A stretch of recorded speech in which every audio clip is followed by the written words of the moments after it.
அனைவருக்கும் வணக்கம். என் பெயர் ரஷிதா ஸ்ரீ நரேஷ்குமார். நான் நிலை 4ல் படிக்கிறேன். இன்று நான் பேசப்போகும் தலைப்பு ஆரோக்கியமான உணவு. ஆரோக்கியமான உணவென்றால் நம் உடலை வலிமையாகவும் மனதை சுறுசுறுப்பாகவும் வைத்திருக்க உதவும் உணவு. நம் பழங்கள், காய்கறிகள், தானியங்கள், பருப்பு வகைகள் போன்ற உணவுகளை சாப்பிட வேண்டும்.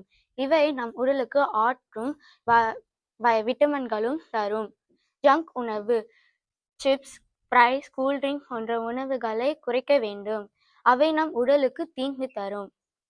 நாம் நிறைய தண்ணீர் குடிக்கணும். வீட்டு உணவை சாப்பிட வேண்டும் மற்றும் காலை உணவை தவறவிடக்கூடாது.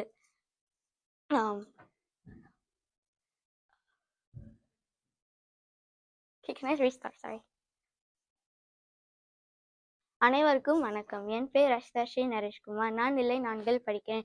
இன்று நான் பேசப்போகும் தலைப்பு ஆரோக்கியமான உணவு. ஆரோக்கியமான உணவென்றால் நம் உடலை வலிமையாகவும் மனதை சுறுசுறுப்பாகவும் வைத்திருக்க உதவும் உணவு.